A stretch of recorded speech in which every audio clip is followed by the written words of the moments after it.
This podcast is a member of the Place to Be Nation family. Visit us at placetobenation.com, the only place to be in your pop culture world.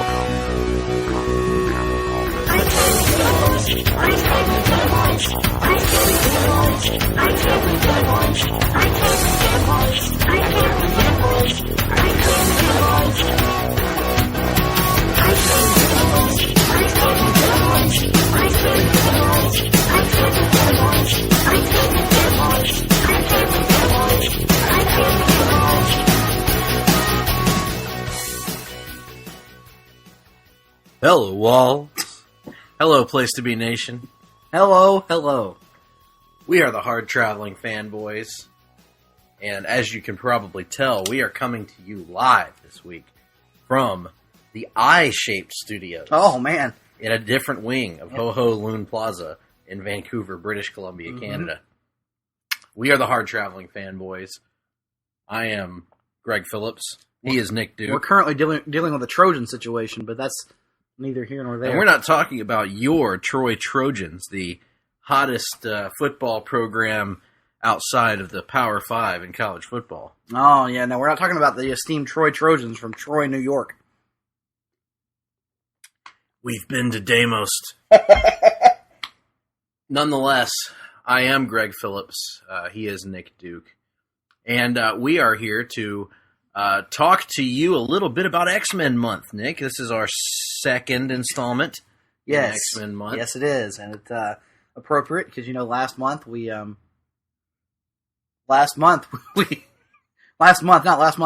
week we brought you a very special countdown of our top, our full ranking of the Fox X-Men films, 1 to 11.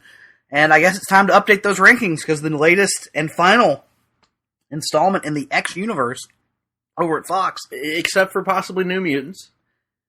Yeah, but will that count? I mean, don't know. Because, the reshoot, I don't know. Anyway, the point is, I don't think we're going to re-rank them if New Mutants does wind up coming out. So, final installment of the Fox X-verse for now, at least, as Dark Phoenix has hit the box office. It is now showing, for the time being anyway, at your local multiplex. So, run out and catch it if you dare. And you may not be able to catch it for very long. Yes. Because it does not appear, as of this recording, which is done on the Saturday of opening weekend, it does not appear to be doing what I've been told is called good business. Yeah, so apparently a month ago, 2 months ago, it was projecting somewhere in the $60 to $70 million range, which is would have been a fairly an average-sized opening for a superhero film with this kind of budget. Mm-hmm. And in recent weeks, those projections have kind of trended downward. And so coming into the weekend, it was projected to finish somewhere between 40 and 50 million. And as of today, those projections have been lowered all the way down to 37 million now. This will be the worst box office opening in the franchise's history. Indeed so. And so this film is, of course, Dark Phoenix by first-time director Simon Kinberg, longtime X-Men writer Simon Kinberg, who's pretty much been involved in the franchise from its inception, I believe, or at least since the early days of the franchise, X2 and all that stuff, has kind of shepherded the franchise in recent years, with Bryan Singer taking on less and less of a role as the years have rolled on. This is the sequel of sorts to X-Men Apocalypse. I would definitely say it's a sequel. I mean, it continues that story directly. A new team of X-Men that was introduced there with a new Cyclops, a new Jean Grey, a new Nightcrawler and Storm. And then you've also got Mystique and Beast now being portrayed as kind of the elder statesmen of the X-Men. Leftovers from First Class. Right, but that team was set up at the end of Apocalypse. I believe wasn't the closing shot of Apocalypse them in the Danger Room? And they don their X-Men costumes. Yeah, the blue and the yellow X-Men costume. So we knew after Apocalypse that a X-Men follow-up was coming. We assumed, I think, a lot of us, based on Jean Grey's role in that in the finale, the final action sequence of that film, that it might be a Phoenix story of some sort. We didn't necessarily know it was going to be Dark Phoenix, but they confirmed that pretty quickly after that they're doing Dark Phoenix again. And it's interesting. You mentioned Simon Kinberg getting to write and direct here. He was one of the writers on the last time they tried this, on X-Men Last Stand. They've spoken about his desire to see them right the wrongs of that movie, to get Dark Phoenix and do it right. I suppose we can debate whether or not he achieved that goal. Indeed. So, we are not going to take you beat by beat through the movie. We're not going to try to spoil the plot for you necessarily. But what we are going to do is give you our unabashed thoughts on the film. Yeah, there may be some incidental Mild spoilers here yeah. throughout. So, I mean, if you haven't seen the film and you want to stay completely spoiler-free, then you might want to just skip this podcast. I don't know. Or jump to the second half. Jump to the second half. Tell you all about what we've been reading. We're not going to we're not going to go out of our way to avoid discussion points if they come up. But we're not, like Greg said, we're not going to go beat by beat through the movie either, I don't think. No, we don't have the beat. We're not the Go-Go's, despite popular internet rumor and hearsay to the contrary. Oh, we got the beat. And if we were the Go-Go's, I would clearly be the Belinda Carlisle of the group. She was the lead singer, Nick. She was a big star back in the 80s. Anyway, if she's not an Oak Ridge boy, I don't have a damn clue who she is. And what about Fair and Young? We were just talking about the great Fair and Young. Yeah. He killed himself, Shot himself with a shotgun, yep. In the 90s. His brain was all over the hello walls. Oh, God. Good Lord, man. What a Fair and Young... I don't know. Hey, but back to less grimy, dirty topics, and let's talk about the seedy underbelly of Dark Phoenix. So, as we mentioned, the cast from First Class is pretty much back here. Fassbender as Magneto. What I would call the core cast of First Class. Because we talked about last week's episode. First Class, you wind up caring about Beast, you wind up caring about Mystique, you care about Xavier, you care about Magneto. And then there may be some, lesser characters. I remember Banshee, Havoc. We talked about Darwin. We talked about Angel. We talked about them. We have no clue. I mean, those are the four that are kind of important and have carried through. This is the third follow up to First Class now. They've done 4 with this cast, which is crazy. One of them was genuinely great. Yes, I stand by that. Yes, but this movie was not great. I will start us out, I suppose, with just saying that this movie has been savaged by the critics at this point. Fair to say, I believe the second lowest rated on Metacritic of all the X-Men movies. Yeah, and I think the lowest on Rotten Tomatoes. I don't think it's that bad. I would mostly agree with that. Now, Rotten Tomatoes isn't a very good. It's a weird, it's a weird metric. So, if we're talking about it, you go to Rotten Tomatoes and you read some of the reviews, and people may write stuff like, "It's not." They'll just say things like, "It's not a train wreck; it's just boring," which I think the movie is, honestly. And that counts as a negative review, which it should. Metacritic kind of tries to attach a numerical value to a review to give you a more, because there are 0 reviews, then there are 50 reviews. Sure. In terms of that 1 to 100 scale. I think the Metacritic score on this one's more accurate. I can say safely, for me, after watching this, it's at least in the bottom 3. Well, and we'll discuss next week, I think, whether or not it's a bottom 2.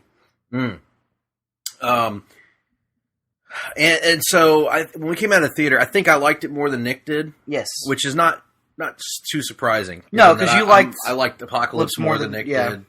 But I like Days of Future Past more than you did. True. So that's... And I probably liked First Class a little bit more, though we're pretty close on that one. Yeah. We've generally been pretty close on most of the X-Men movies in general. I think you're higher on Origins than I am. Yeah, no, you tried to defend it. Yeah, but you've had a lot more defense of it, sure, in your time than I have. There are things that I like in it, yeah. There are things in all of these movies that I like. I would agree with that, yeah. They've not made one that had nothing in it that I liked at all. And I think that continues here. I think there are enough things... I won't say enough things. You can watch this movie and you will find something that you will like in it. Now, does it all hold together for a greater narrative? Does it all serve a larger purpose? Not really. Does it have what the French call a certain... I don't know what? I don't know. So where should we start here? Well, I guess we can't do the direct comparison until next week. Yeah, we're going to directly... So next week we're going to be rewatching Last Stand for Off the Page. And kind of... We'll be able to have more of a one-to-one comparison. We're going to settle that debate. Simon Kinberg said, hey, we want we want to fix what we did wrong on Last Stand, and we can kind of tell you. We'll give you more of an informed opinion on that next week. So, right out of the gates, one of the things that felt like it didn't get fixed, that felt like it was a common mistake in the series, was the inability, for whatever reason, to truly balance the ensemble cast. Yeah, I would agree with that. It's something that we've marveled at. No pun intended. Okay, a lot of pun intended in the MCU. Right. And it's something that the X-Men movies have largely struggled with. Usually, there's 1, 2, maybe 3 interesting characters that you really focus in on, and the rest of the cast is kind of underserved. Right. And that, to me, proves out to be the case here again. This is less an X-Men movie than it is a Jean Grey movie.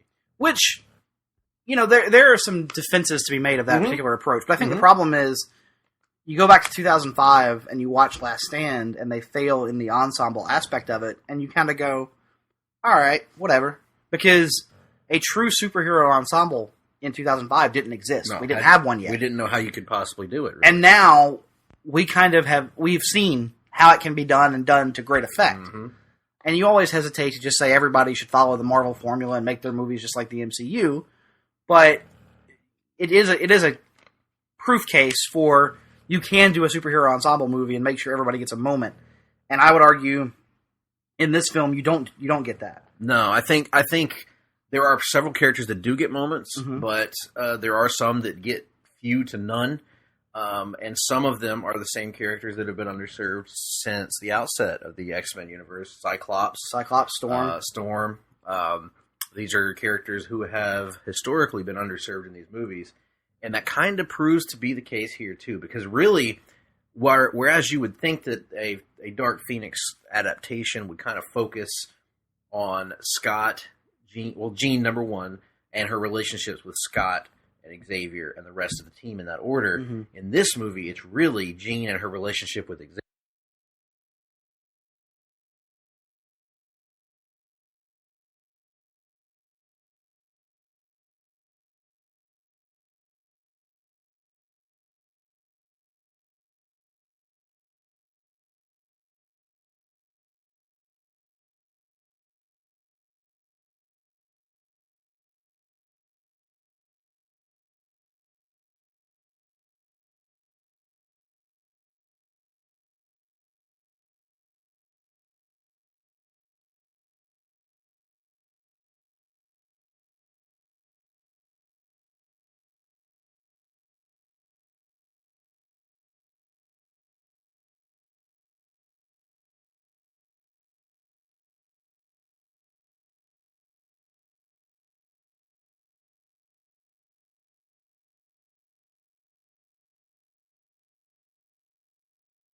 Xavier. The entire time, yeah. We get some stuff with her and Scott, and he certainly plays a role in the movie, but and he doesn't really play a role other than concerned boyfriend, though. Yeah, he's angry and he's upset, which is fine. That's his role in the story, honestly. But okay, go ahead.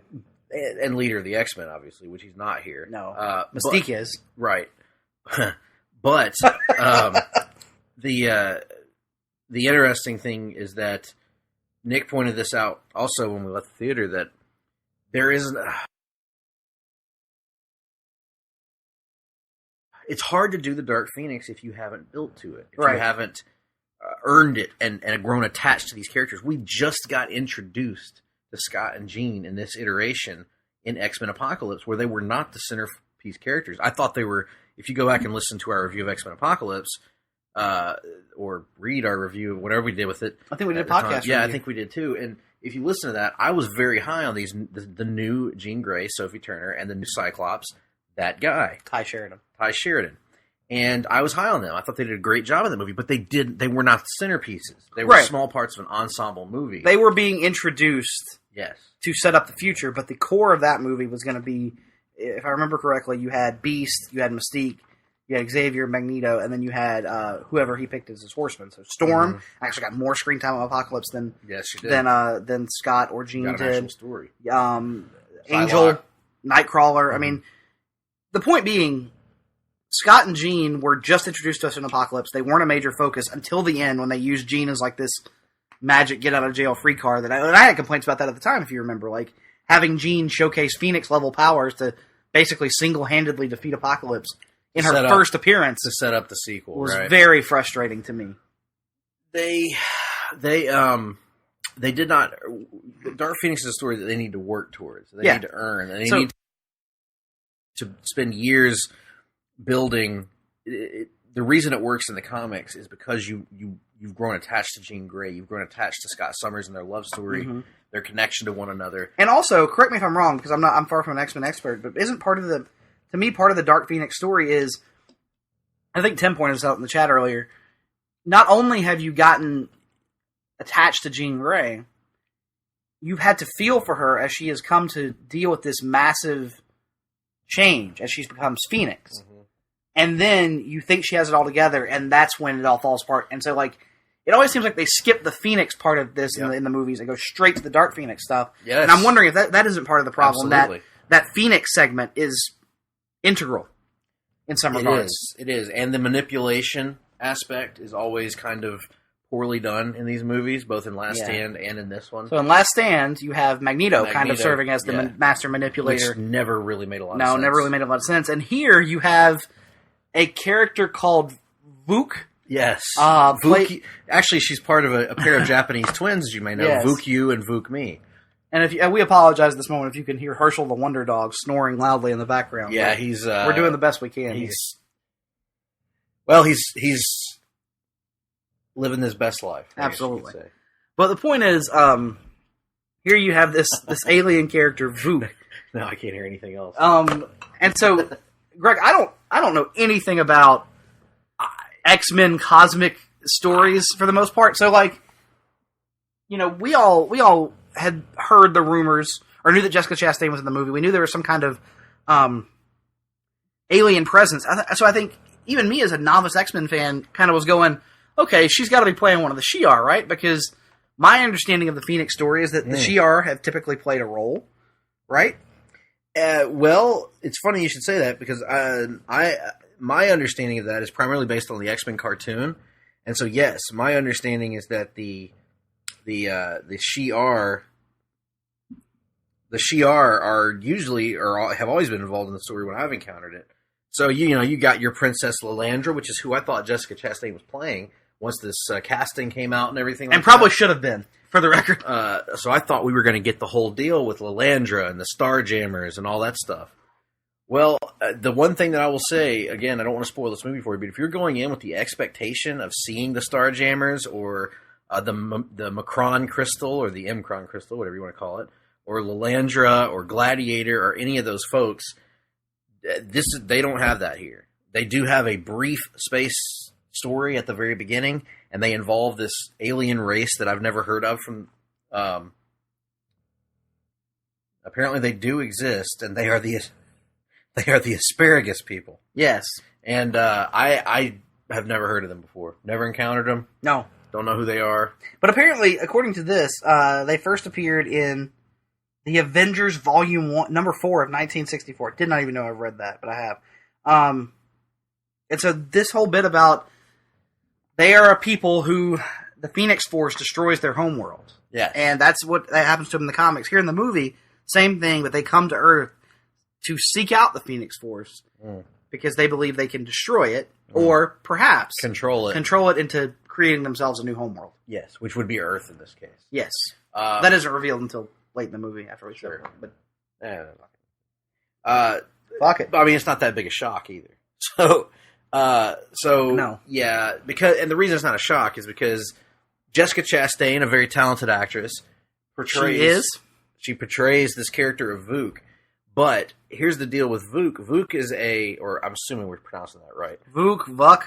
I'm going to assume it's Vuk based on that. Who gives a fuck? Based on the alternate pronunciation alone. So this character, because it's this weird alien shapeshifter kind of deal, is portrayed as not having any emotion at all, very stoic. It's essentially a Skrull, an alien with the powers of a Skrull, but made to look like one of the zombies from I Am Legend.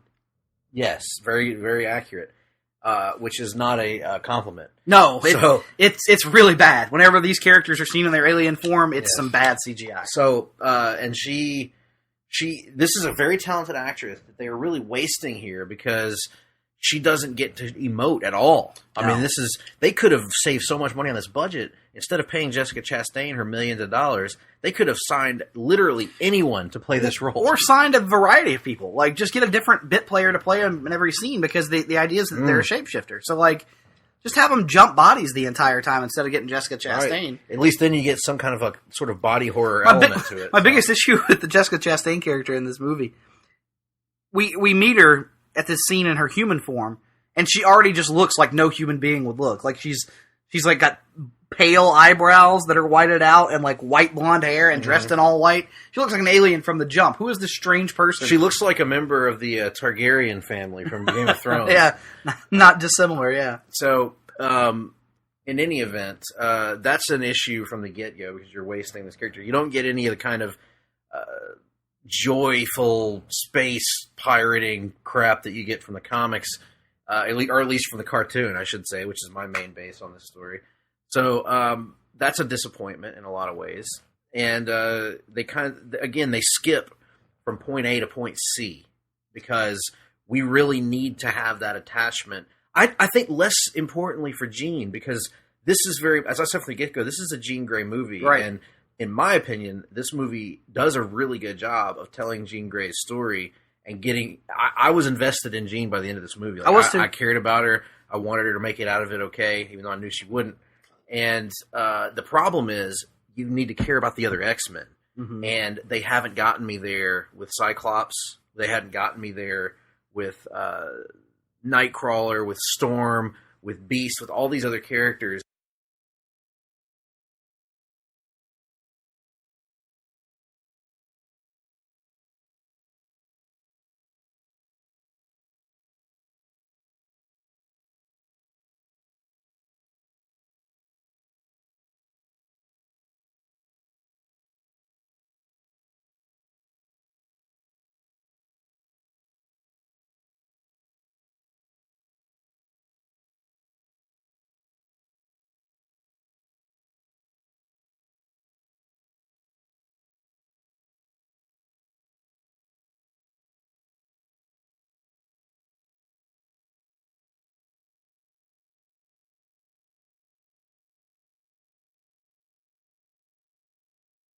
That have these emotions entangled. I cared about Jean, I cared about Xavier and Magneto, Mystique, and the rest of the gang is kind of, they're underdeveloped. I should say it's not the fault. The actors are all really good in this. It goes back to we just talked about it a little while ago.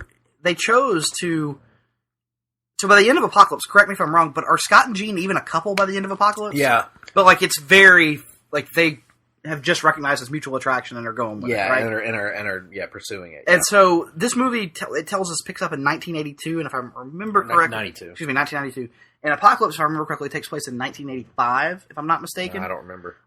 So let's say 7 years in between, and we've got 7 years of Scott and Jean together that all happens off screen, right? Which is fine. These movies are doing time jumps. There has to be some off screen development. The problem is virtually the entirety of this Scott and Jean relationship has happened off screen. And as a result, we're not invested in this relationship, or I wasn't at least. And as a result of that, because Scott's only purpose in this movie is to be the concerned boyfriend, because his only reason for existence is to care about Jean, and I haven't seen the development of that caring, I wind up not caring about Cyclops in this movie.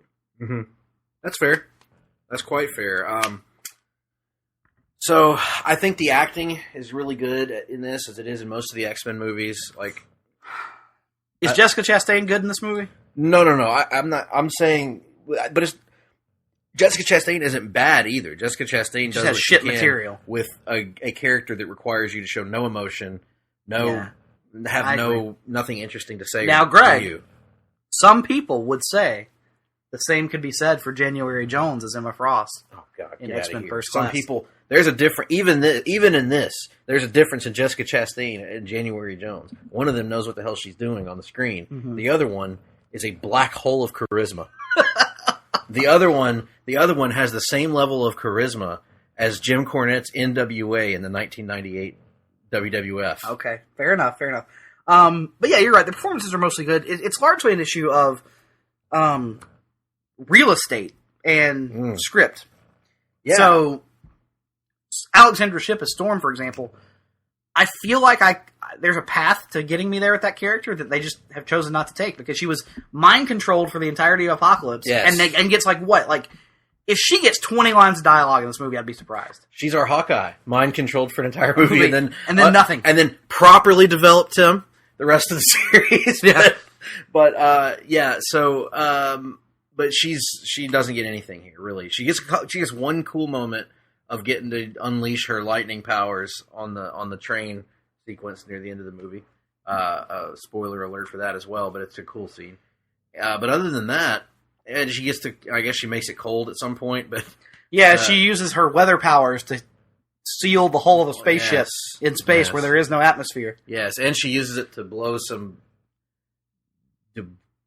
aliens out the back of the train or whatever to save Magneto. That was later. kind of cool. So we'll get to that in a minute, but I think the acting is good across the board here with what they have.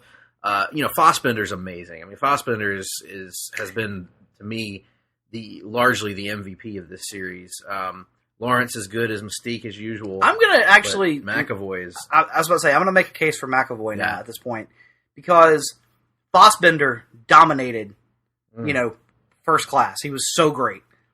And kind of dominated Apocalypse. And I feel like now they're kind of neck and neck between... Because we talked last week about how much I love Xavier in Days of Future Past. Yes. This movie gives Charles Xavier far more to do than it does Magneto. Much more nuance to it. This time around. And it's interesting, the character developments, because that's, in a lot of ways, where we talked about the lack of development for all the other X-Men. One of the things I did like about this movie was the growth that we've seen in Magneto and Xavier. Yes. In different directions.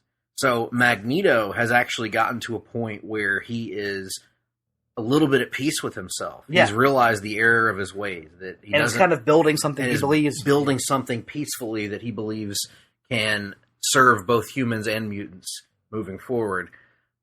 Xavier, on the other hand, in the wake of all of the successes that we've seen in the prior movies, has kind of parlayed that into a celebrity status and into this role perceived as the savior of the masses. And he's kind of relishing this. Yes, he is. He is drinking his own Kool-Aid at this point. Yes, there's an element, and McAvoy brilliantly straddles that line of never making you think that Charles has completely lost his humanity, because he still cares about these kids, but it's clear Charles also cares about Charles. He's lost sight of, the true meaning behind what he was doing all along. I know Tim, who's going to be listening, said in the chat that he's not a big fan of villainizing Charles Xavier. And I can see why one would say they villainized him in this movie. But I kind of like this take of... Patrick Stewart played the idealized Charles Xavier perfectly. James McAvoy is given so much more to do with Charles Xavier over the course of 4 movies than Patrick Stewart ever was, except for Logan, of course, which stands alone. And I kind of like... I like taking this character to different places, and it doesn't feel... out of character. This didn't feel to me as extreme as what Marvel Comics has done with Xavier in the last 25, 30 years, where in the comics, correct me if I'm wrong, Nick, you've read more recently Marvel Universe stuff than I have, but Xavier was pretty well villainized by the time he got wiped off the planet in that Phoenix story they did a few years ago. Wasn't that Avengers versus X-Men? I think so, yeah. Where Scott had the Phoenix Force? That's right, yep. But yeah, they've really done a lot of weird stuff with Xavier. But I'm like you, Nick. I've never been a fan of the comics of villainizing Xavier, but I kind of accepted that that's the direction that Marvel chose to go in for whatever reason. So I kind of like the fact that they give him nuance here. They give him flaws. In other words, he's not the kindly, flawless professor that we've expected from Patrick Stewart for so many years. But I like the way that he portrayed it here. And Fassbender was great doing this sort of evolving Magneto that kind of evolves into more of, I think, perhaps how Chris Claremont viewed him, versus the one-dimensional, at times, villain that we know from the past movies. So I like all of them.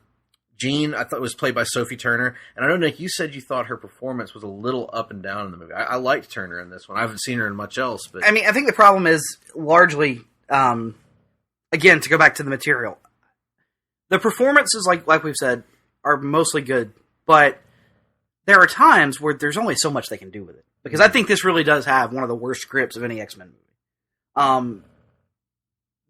Ultra obvious lines, kind of eye-rolly stuff at various points in the movie. Sophie Turner having to say the line, "No, my emotions make me..."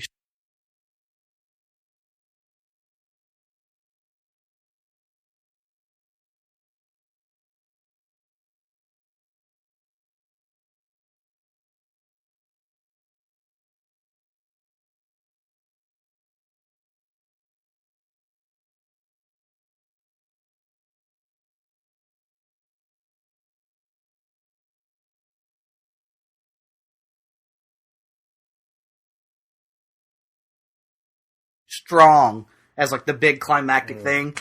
Like just stuff like that where I felt like McAvoy or Fassbender could take lines that weren't that great and kind of elevate them, and I didn't think she quite did that. The stuff that was better written for her, she was great. I'm not criticizing her performance at all, though. I thought she was pretty good. Well, the one of the other aspects talking about the script, I think there are scenes that are incredibly well written here, and I think there are scenes that are incredibly badly written here. Yes. And in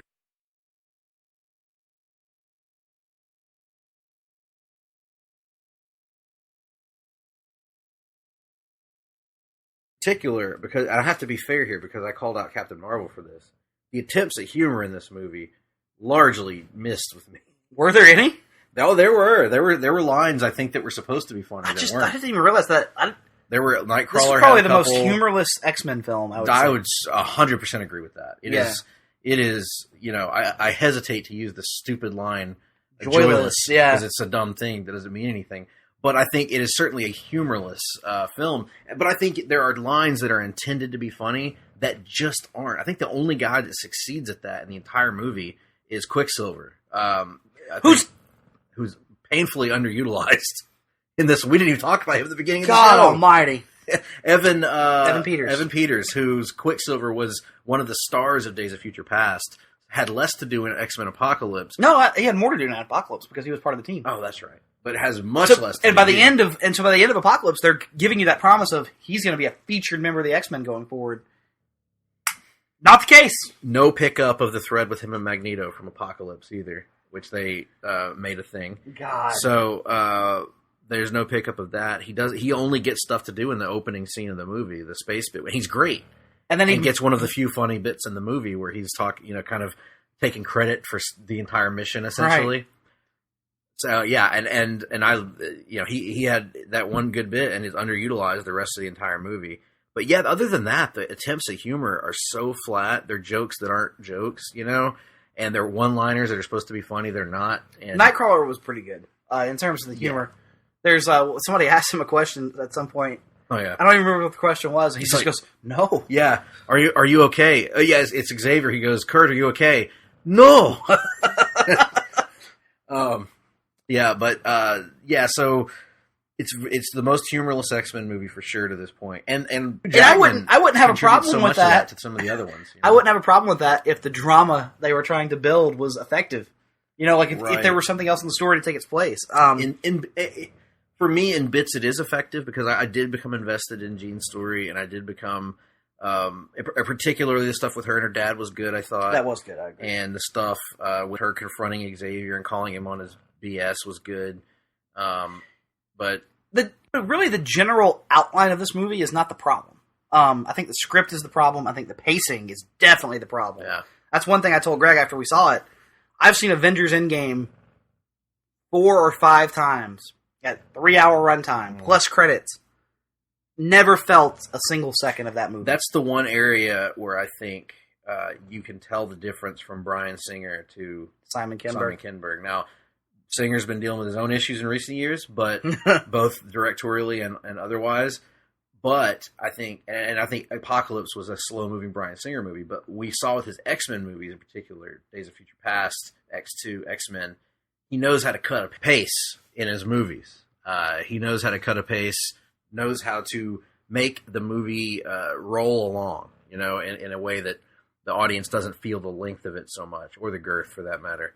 And in this one, yeah, you're right. The pacing, because it's only 2 hours and 10 minutes. It's not a long movie at all. Right, but you feel it. Yeah, And that's kind of an intuitive thing, and I think that's because Kinberg has never directed a film to this point. And he also was he comes from a writing background, so I think probably he kind of fell in love with his own shit, so to speak. Yes, well, the indication, and we know this because we're writers, the indication of a writer is you want to focus more on the writing side of it, the more the dialogue, the character language. bits. And again, that's not an approach that I'm opposed to in a superhero movie, particularly one that needs to be, I would argue, as psychologically driven as something like the Dark Phoenix needs to be. The problem is, I think what it all comes back to me, and I told you this at the theater as soon as we got out, the best way for me to describe this movie is presumptuous. It presumes that I care about these characters to a degree that I would argue the films that have preceded it have not earned in respect to these versions of the characters. And the characters that it's focusing on. Right. If it was focused on Magneto and Xavier or whatever, like the rest of them have been, maybe, because we've grown accustomed to them. But this would be the equivalent of an Avengers movie coming out and asking us to buy Maria Hill as the main... Right, as the main character. Yeah, and care about all the plight that she goes through in the course of the movie. Exactly. So it's pacing, kind of the like I said again, the presumptuousness of it, I don't really know another way to put it, I think is an issue. And just... Again, I'm all for psychologically driven, more slower-paced superhero movies. I mean, God, The Dark Knight, I would argue, is one of the more psychologically driven superhero movies, but it's interesting throughout. You don't feel that. And unfortunately... The Dark Knight is a movie, when you watch for the first time, it's unpredictable. Right. There's nothing in Dark Phoenix that's unpredictable. No, you know where everything is going pretty much the entire time. And part of that is due to the marketing of the film. Although there was one thing that I didn't see coming. And the mild spoiler here, they never name it in the movie. I had no clue the Genosha thing was coming. Yeah, that was well done. That was well done. So another issue that this movie has is I'm higher on Apocalypse than many. What I liked about Apocalypse, one of the things, is that even the bit players, the horsemen, the other acolytes of Apocalypse, they get names in the movie. So in this movie, Magneto has these prominent hench people that help him out. This guy with long dreadlocks. Male Bianca Belair is what I call Male Bianca Belair. And this chick that we learn can read minds or control minds and also has daggers for some reason. I don't know who they are, but they're in the movie. And at least as far as I remember, I could be totally off, but Nick was in the same boat as me, I think. I don't remember them ever getting named. No, they weren't. Jessica Chastain's character is only named once. Right. So if you don't catch that name, Vuk... And it's named in... Luckily, it's in subtitles. That helped me lock it in, but my lord... Yeah, so at no point does Magneto refer to any of them by name, which is a violation of the old Larry Hama rule from comics, where you always name the characters, and for the first-time viewers. So that was a failure of the script, because these characters that have some pretty important scenes in the movie, because these are not just one and done. That hair guy is in one of the biggest action scenes in the film, fighting Storm. And I don't know their names. I don't know anything about them. I don't know their backgrounds. I don't know why they're blindly following Magneto. I don't know anything to do with them. So that's another failure of the film. Now, one of the areas where I think Nick and I disagree on the film, I was very high on the action scenes. I was impressed with, for a first-time director, that these action scenes are pretty spectacular to me. Yes, the hangar for the jet has that overly shiny episode 3 level sheen on all the green screen stuff when they're in the X hangar. But other than that, and Charlie Sheen is superimposed on the side of it for some reason. I think the Phoenix effects are mostly very well done. Honestly, the worst Phoenix effect is probably the one near the beginning, at the very beginning of the film, when they go to that Hollywood superhero trope of, if there's a great galactic force out there, we must portray it as a giant swirling doo-doo cloud. Yes. Although this was a red doo-doo cloud. So it had red and gray at the beginning. Where it was which is a dangerous combination. Of doo-doo cloud. My digestive doctor has told me that. But luckily, that they changed the color scheme of that throughout the movie, and I was worried that it was going to keep that same red and very dark hue, but they changed it to more of that purples and yellows. And I was really, I'm hard to impress with action scenes, but I thought the action scenes were really good in here, particularly the Genosha scene where the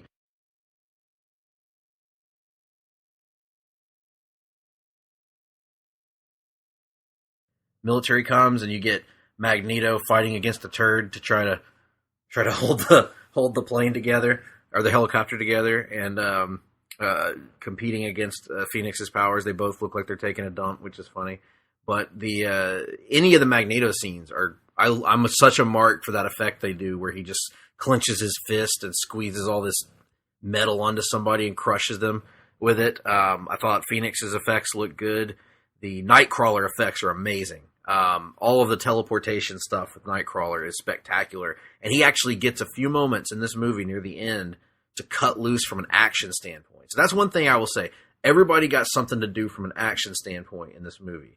They all got chances to use their abilities. Okay, so not to interrupt, but the two characters we were talking about, the female with the blades is apparently Selene, created by Chris Claremont and Sal Buscema in New Mutants 9. The other one is a totally original character listed as Ariki.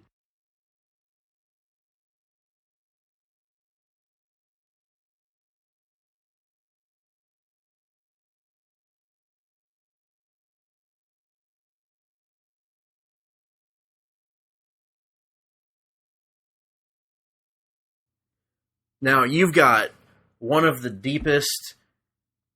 I'm getting halfway hot about this, Nick. You got one of the deepest franchises in terms of original characters in all of Marvel Comics.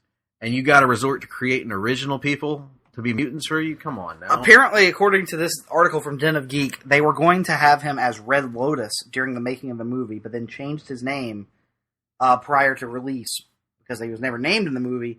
Because apparently he had no real similarities to the character of Red Lotus. So they just made him his own thing. And he has the lamest mutant power of all time, by the way. He just hits people with his hair. Yes. And not even like the hair can shoot out by itself. Right. He has to swing it with his hand. Right. And he doesn't even do a 450 splash. No, it's brutal. No, it's not good. He's the lame-est. Yes. I see what you did there. So anyway, but the action scenes I think are really good. The best sequence to me is clearly the train fight at the end, to me. I disagree. Really? I think the opening sequence is in terms of action sequences, is the best.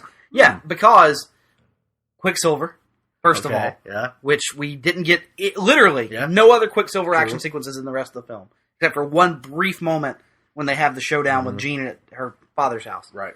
2, the best Nightcrawler stuff in the film. Coffee maker, don't worry about it. Right.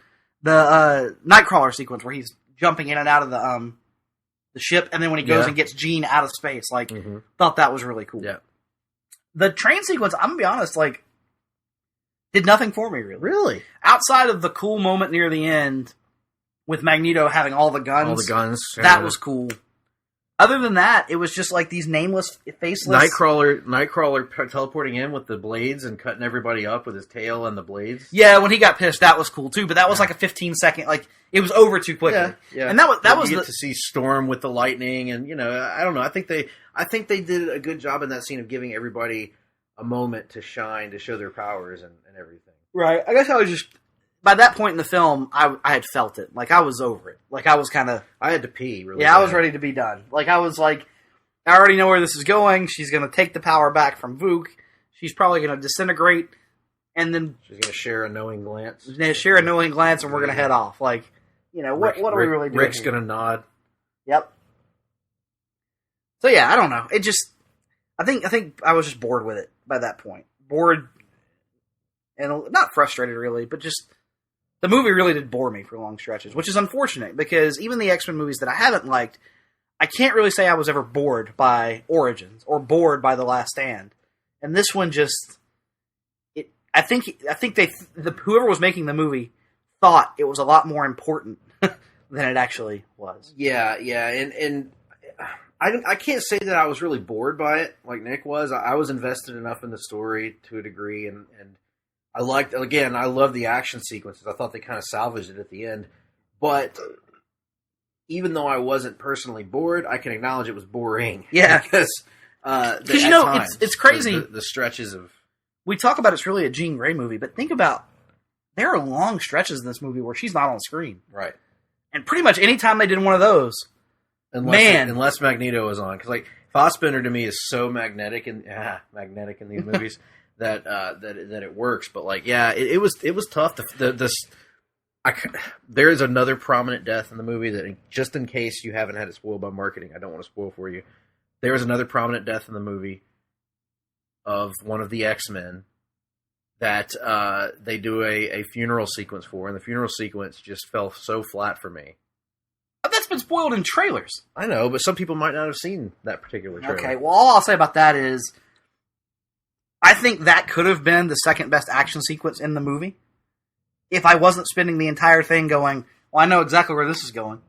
And see, I thought it was underwhelming from an action standpoint because they got overpowered so quickly. The thing, though, is I felt the emotional weight of it in that one, whereas I didn't really feel it. By the time we got to the New York sequence and then later the train sequence, it didn't. Here's the thing to me.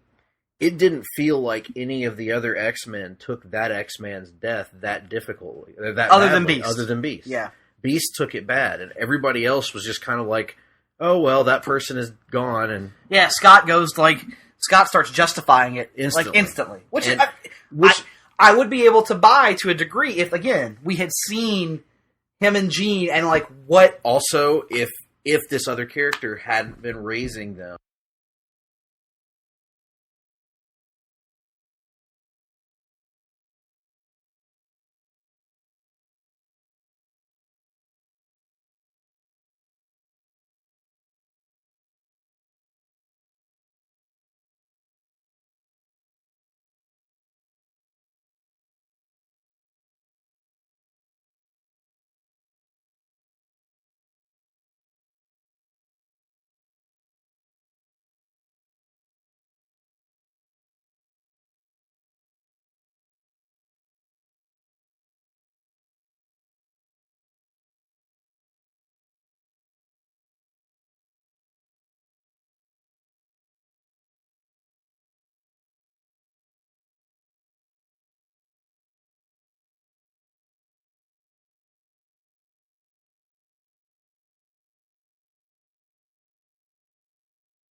from the time they were kids, basically, as part of this team. Yeah. Teaching them for years. 7 years. Years to be members of the X-Men.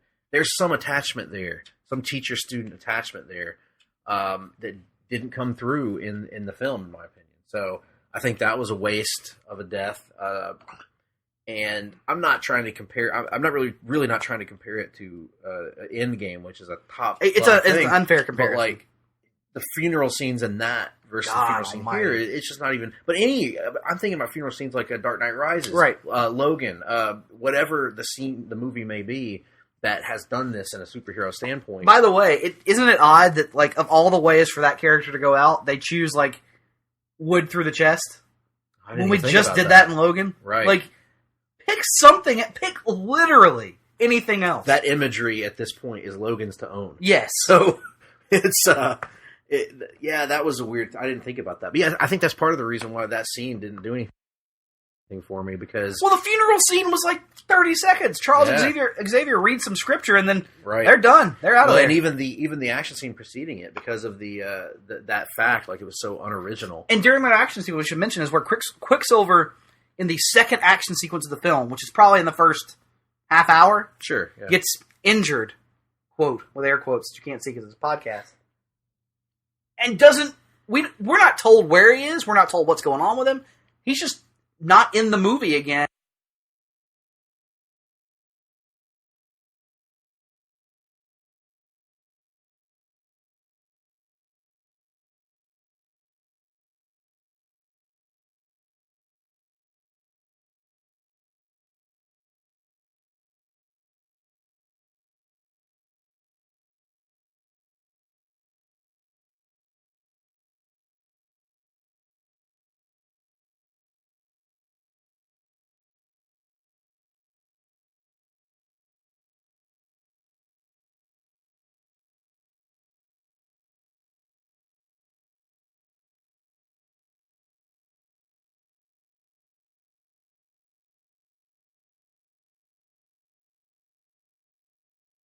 Until the ending. Like, literally, they're just wrapping up and showing you whatever this, new status quo would have been had they continued. And the audience is left with the knowledge, at least if they're hard-traveling fanboys style audience, that they're never going to see this particular version of this character again. Right. Which sucks. Yes. He was very enjoyable.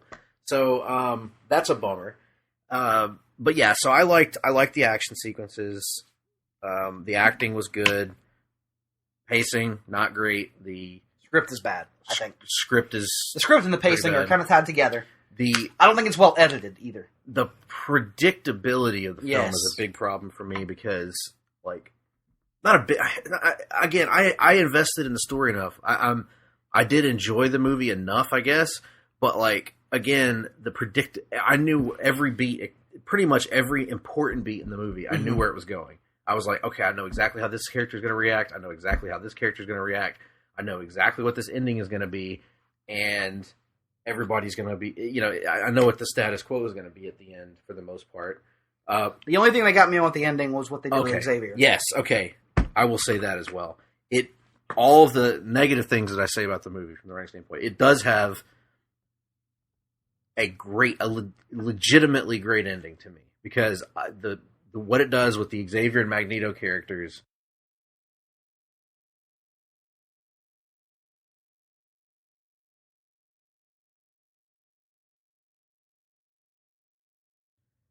To me, brings the whole film franchise full circle. For not even the whole film franchise, but I would say more specifically the First Class series, like these 4 films, for this close bond that we've gotten to see for these characters. I argued that you kind of needed to end here. And a true evolution of Magneto, which is another thing that I think Last Stand screwed up on, is we never saw Magneto evolve. We never saw Magneto change. But that's the same thing. The same thing can be said, though, for that version of Charles Xavier. They were... And it's not a bad... I'm not criticizing it. They were portraying in those films the ideal and the opposite. I would say the ideal comic book versions of both characters. Like, they were portraying the versions of those 2 characters that pop into your head instantly. They weren't really portraying characters that had to grow into those roles. They were portraying the characters fully realized. I think they were portraying those characters as they were originally intended. Right. I don't think that version of Magneto is necessarily what I think of, because when I think of Magneto, I do think of the complicated, not really a villain version of Magneto. My point is, I get what you're saying. In terms of what the characters were supposed to be for that film franchise, they were fully realized in X-Men from the first time they stepped on screen and never really changed the rest of the time. They didn't have a journey. The journey was all the people that they were manipulating around. Right, which again, it's not a criticism. Those performances are great. I still think Ian McKellen's an outstanding Magneto. Same for Patrick Stewart as Xavier. These 4 films, however, have been preoccupied with developing these 2 characters. And I would argue, for the journey they've been on for 4 films now, I like ending it here with these 2 characters more than I would have. Yeah. And now they go off and create the X-Men and the Brotherhood and are at war for the rest of their lives. Right, exactly. Totally agree. Totally agree. So, I don't know if there's anything else to say. The score was pretty good. I think it was Hans Zimmer score, I think? Yeah, it was all right. I don't remember a single thing about it. But other than that... Oh, by the way, we should talk that train sequence real quick. I wanted to bring this up earlier and didn't. I do think it's funny that all our heroes, all our lead characters are being held prisoner by this evil military unit. That military unit, of course, the MCU, holding our beloved characters prisoner. You didn't notice that? No, I didn't notice that. They all had MCU patches, mutant control unit. Okay, that's pretty their shoulders. Funny. Yeah, that feels like a Deadpool gag. Almost. Yeah, I laughed pretty hard at that. That's pretty good. So credit there to this one. But other than that, a largely unremarkable movie that told a story that didn't need to be told, really.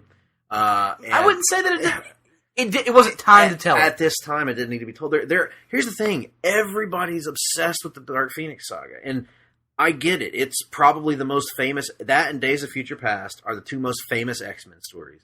But X-Men have a buttload of great stories. Okay? Like X-Men, the X-Men franchise has so many amazing stories from its history that are not rooted in the Dark Phoenix saga. So, my point is, if you want to tell the Dark Phoenix story, great.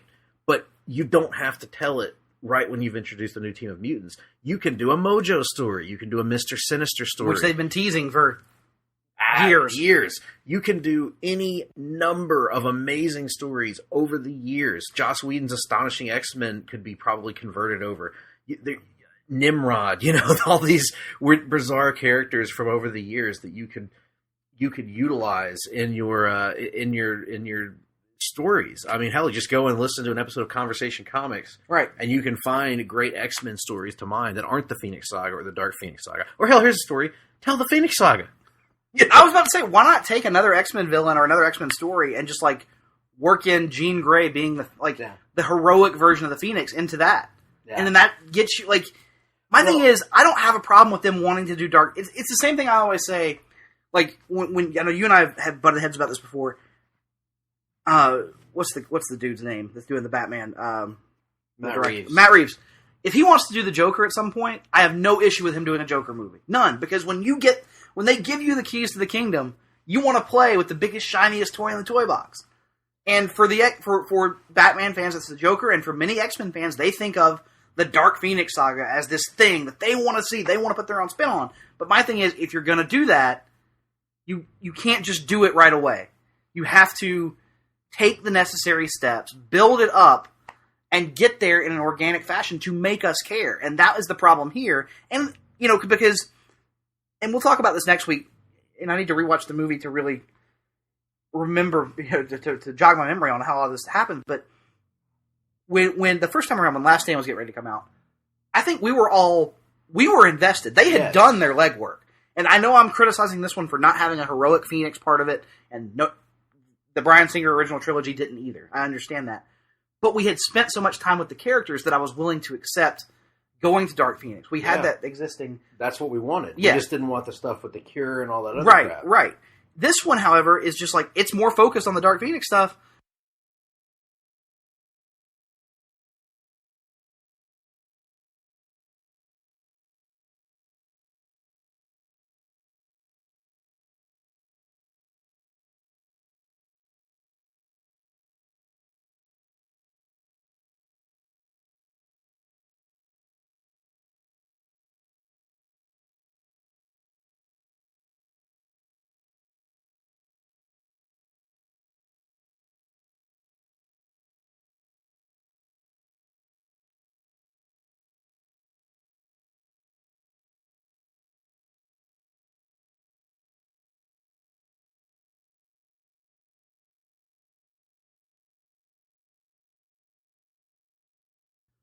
But we don't care about the characters. And you gotta have both. You gotta have that focus and the emotion and the buy-in from the audience. Right. And I think my argument is that, like, when you're dealing with a franchise character that has that much depth, whether it's Batman or the X-Men, put on your big boy pants and eat the fact that you can't do the Joker for a while, and do a story about the Riddler or a character that people haven't seen before.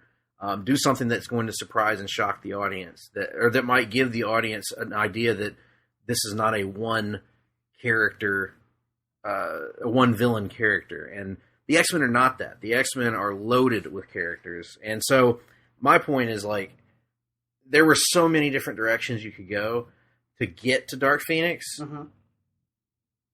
You didn't need to get to it movies in. I think we're agreeing on that standpoint. Yeah. I think you sound less enthusiastic in general about even getting to Dark Phoenix. No. I think it's a story you can tell over time because it was butchered so badly last time. So now that but yeah, I think we would agree. We've the degree of the misfire will settle next week.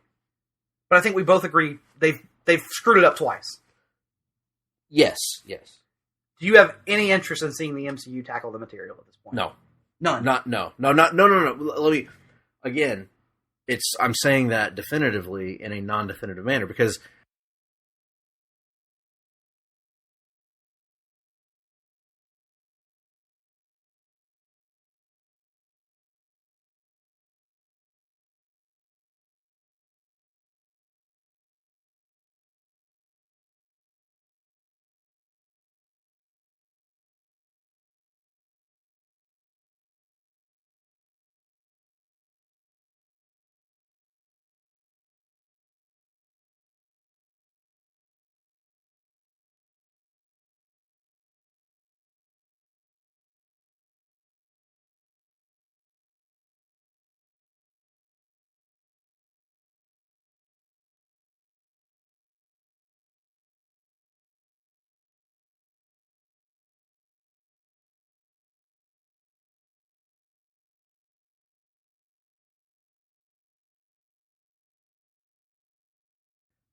I don't want them to come out of the gates. I didn't say out of the gates. I said, do you have...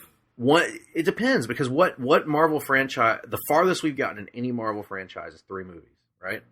Avengers with 4. Yeah. Avengers with 4. Do I want to see the Dark Phoenix as one of the first 4 X-Men movies? No.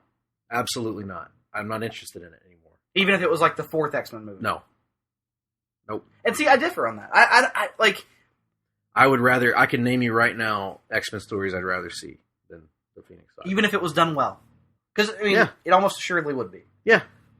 Yeah, because it's old hat. It's predictable. It's predictable at this point. I know how... Everybody and their mother knows how it ends now. So, I'm not interested in it. There's nothing you can do to it to really... The only thing you can do to mix it up is, maybe you have, instead of Cyclops seeing her die, maybe it's Wolverine, or maybe it's Beast, or maybe it's somebody else. It's just, there's nothing about that story that can surprise me. They've beaten it to death in the comics. Yeah. They've done the Phoenix Saga and over 400 times now. Yeah, that's true. I'm done with it. I don't need it anymore. Because you kind of look at the Spider-Man franchise saying, well, you don't want Osborn. I don't want Osborn. But what I do want is, I'll tell you what, if they were Pascal here, if they were going to redo a character in the MCU, I'd rather than redo Apocalypse, do an Age of Apocalypse movie. I would agree with that. So, there's so many directions to go. So you want limit yourself to one story? Because we all know MCU X-Men is coming. Yes. What form that takes and what the approach is, but you want them to basically take the Spider-Man route where, since Spider-Man is coming to the MCU, 2 movies now, 0 villains that were adapted previously. Yes. Preferably. Unless they redo Apocalypse. I'd be fine with that. But, I don't want Magneto. I know 2 things.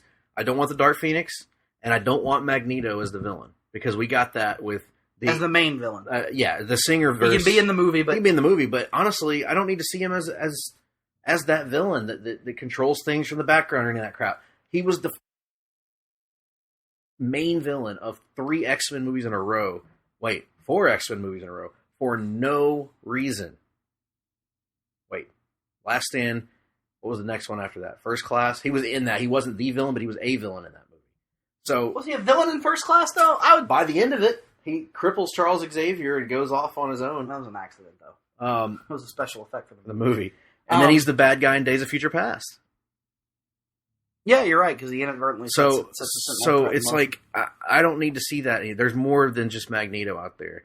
And there are one-off characters like Juggernaut or Apocalypse that they could redo, and I'd be fine with. But Sabretooth, we haven't gotten we got a good performance, but we haven't gotten a satisfactory Sabretooth on the big screen. So there's plenty of great characters that they can delve into.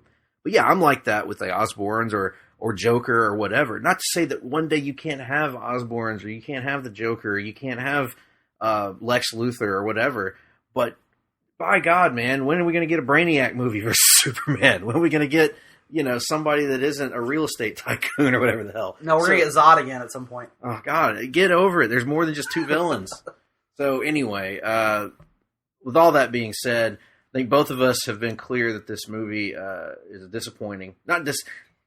my expectations were so low, I can't say it's disappointing. Yeah, I was about to say the same thing. But it's just... What's the phrase from Young Justice? Whelming. Whelming, yeah. In terms of my expectations, which were super low, I would say my expectations were met. Yeah. And normally that is a good thing. In this case, it's a bad thing. Because, I had the lowest of bars for this to clear to be a pleasant surprise. Yeah. And the fact that it couldn't even clear that low bar, I think is a pretty good indication. Yeah, I liked it more than Nick did, but not enough to recommend it to anybody. So, I think some people will take more enjoyment out of it than others. There were parts of it that I really, really liked. But ultimately, it's going to settle in near the bottom of my X-Men movie list. I think tentatively right now, I'm going to put it at number 10. Same for me. We'll have a chance to revisit that next week. First Class. Right now, I've got it clearly ahead of X-Men Origins and ahead of The Last Stand. Right, me as well. There's no way I'm going to drop it below Origins. I don't imagine I will elevate it above First Class. I think I like First Class more than this one. Oh, I didn't even know. First Class off the table as far as I'm concerned. Yeah. So we were talking about tiers last week? Yeah. There is a gap between this and First Class. Yeah, so we'll see. To me, the argument is Last Stand versus this, and we'll settle that next week. And I think what's going to be interesting with Last Stand is, I think there's a strong argument to be made that the plot of Last Stand is worse, and some of the scripting movie worse. But I think the emotional investment in those versions of the characters is stronger. And I think you could argue that the performances are better in this one. However, with a couple of exceptions, and there may be the most important exception, which is Hugh Jackman, which is the sacrifice scene. Which, if you know the Phoenix Saga, there's a sacrifice scene at the end, of course, of any of these Phoenix adaptations. The Jean Grey sacrifice in this movie doesn't hold a candle to the sacrifice in Last Stand. So you kept calling it a sacrifice scene earlier, and like, having never read the Dark Phoenix Saga, a guilty admission of mine, I didn't even read what she did at the end of the sacrifice. Well, she makes it clear that, like, if she tries to kill this creature, it's going to kill all the rest of the X-Men, all the people that she loves. Mm-hmm. So she makes the decision to take it up into the atmosphere and to burn them both out, basically. But then we know that she isn't burned out by the end of the movie. Right. Well, that's kind of the idea, is that they give you the hope that the Phoenix will rise again, because it's not Stefano DiMera, Days of Our Lives fans. But, so, yeah, but the sacrifice in Last Stand, that scene, that gutting scene where Wolverine has to gut Jean Grey, is powerful. And even in the midst of a bad movie, it's powerful. And it's one that and maybe works because of the performances. This scene, I felt nothing when she died at the end, which is bad, because she did a good job. And also for Last Stand, maybe I'm misremembering, but like, we can debate whether or not the subplot should have been in the movie, but I remember really feeling for Rogue in like the Cure subplot of like, here's this character who all she wants is like a genuine human connection with somebody, and she can't have it because of her powers. Right. And so, like, you know, I feel like there are going to be more characters in Last Stand that I want to caring about. Yeah, they had time to build up one story arc, not 3 different timelines or something like that. And so, you know, there was just more to it, and in that regard. So that's one thing that I think this movie also, while I overall enjoyed this Jean Grey, I think more than I enjoyed Jean in that movie. I bet you did. She's playing 12 going on 13 in the first season of Game of Thrones, for the record, Greg. I don't need to watch the first. I can watch the last season of Game of Thrones. You should watch all seasons of Game of Thrones. The culmination of this movie certainly leaves something to be desired. And also kind of made me, I don't know if you felt this way, you probably didn't, but I kind of felt this in Apocalypse as well. I really did miss Hugh Jackman's presence in both of these last two X-Men movies. He was in Apocalypse, though. Only briefly. True. He shows up as a Weapon X scene. But I missed his presence in these movies. He adds a lot. He does, but I think the character of Wolverine in general does. And it's going to be tricky going forward, because does the MCU try to introduce the X-Men without Wolverine? Out of the gates, or at all? Out of the gates, at least. Yeah, I don't know out of the gates. It's tough to say. Did they go with the original class of X-Men, Angel and Beast and the rest of them? Please no. No, please no. I tell you, I got an idea. For me personally, as something of a novice fan, just give me the animated series lineup. Like, exactly the animated series lineup. I got an idea. Introduce Wolverine the way he was in the comics, as a foil for the Hulk. That would be interesting. Of course, it's kind of hard to do that now with the status of the Hulk in the MCU that he is now. Right. Maybe they can undo that at some point. But anyway, with all that being said, let's wrap this first half up. If you guys have seen the movie and you have any thoughts on it, please shoot us an email.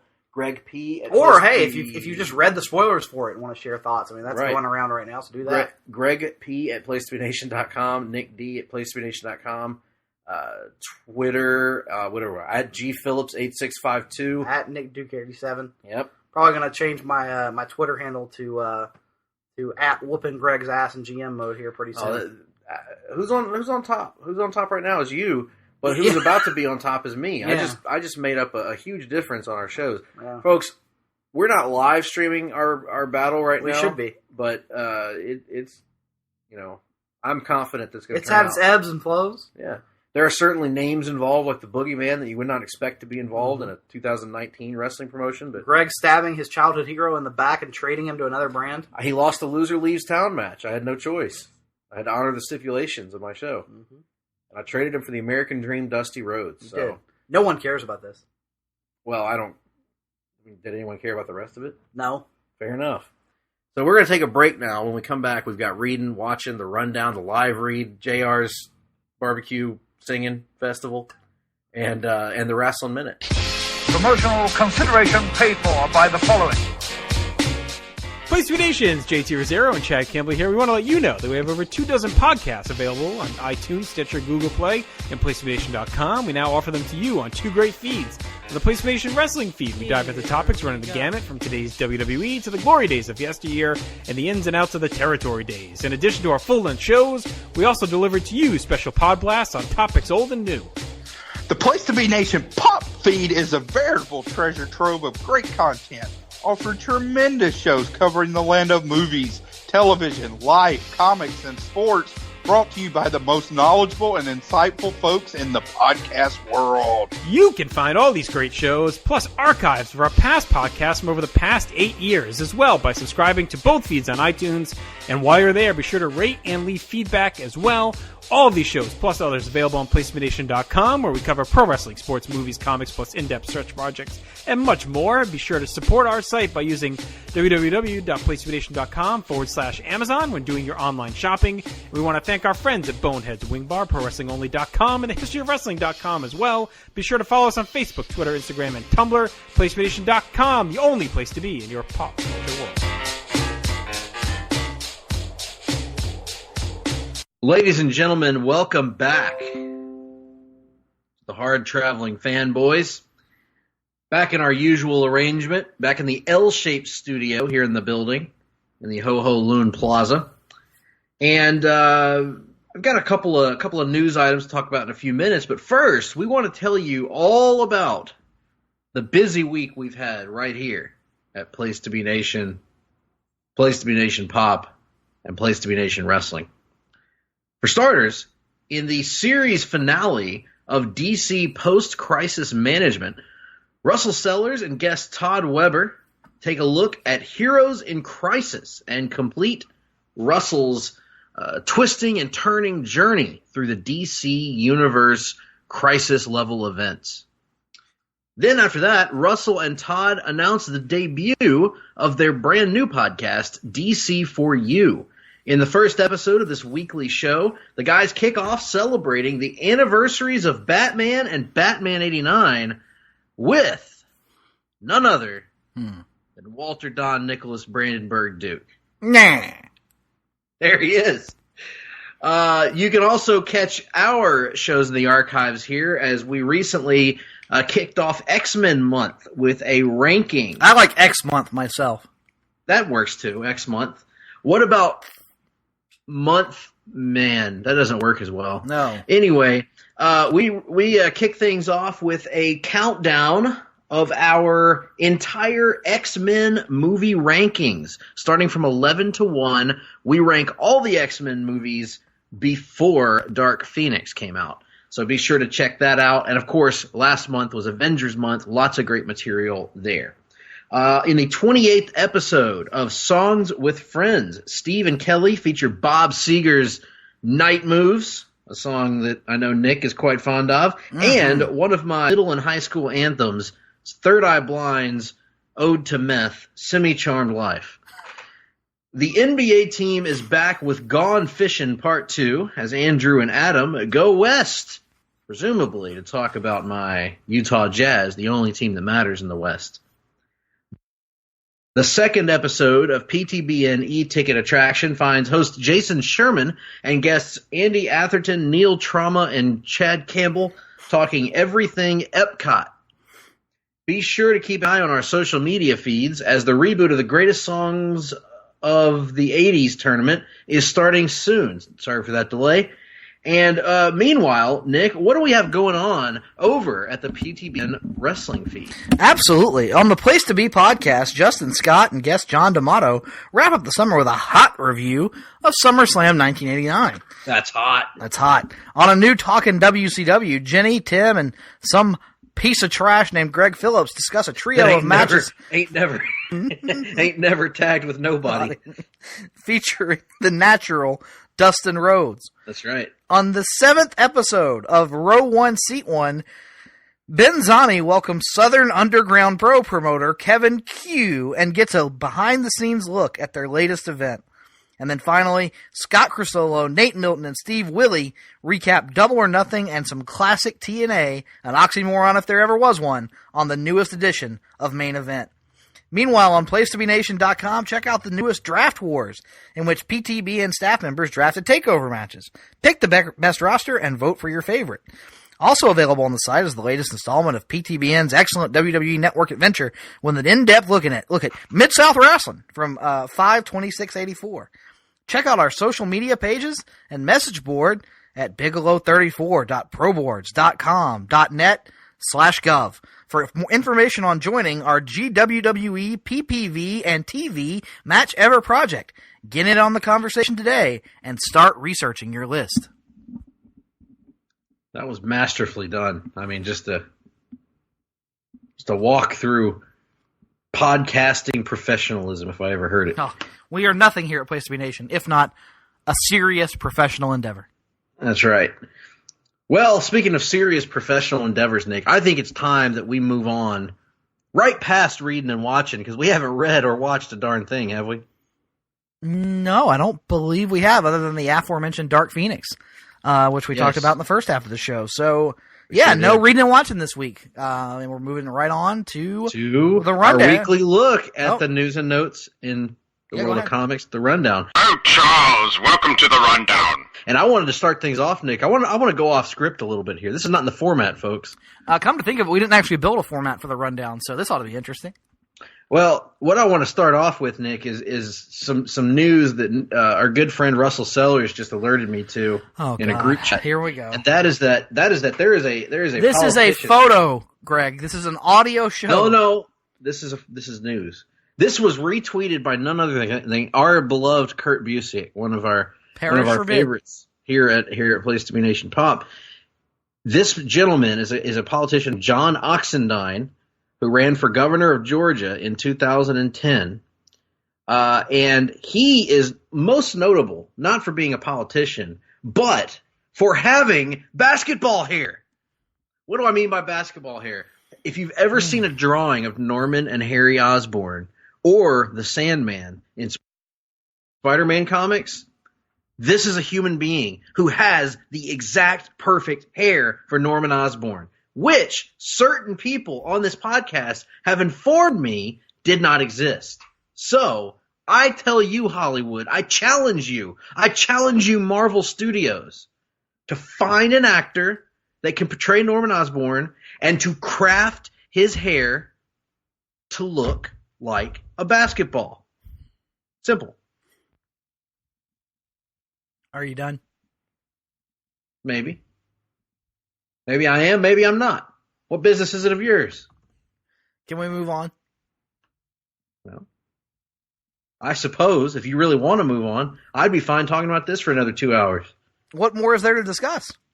Well, I mean, the intricacies of the hair care products you'd have to put into it to work. What percentage of the budget of the third Spider-Man movie should be spent on Osborn's hair? I mean, there's a lot of nuances here. Mm-hmm. Do you go with a street level Spider-Man villain to reduce the need for special effects so that you can make the hair right? I'd argue yes.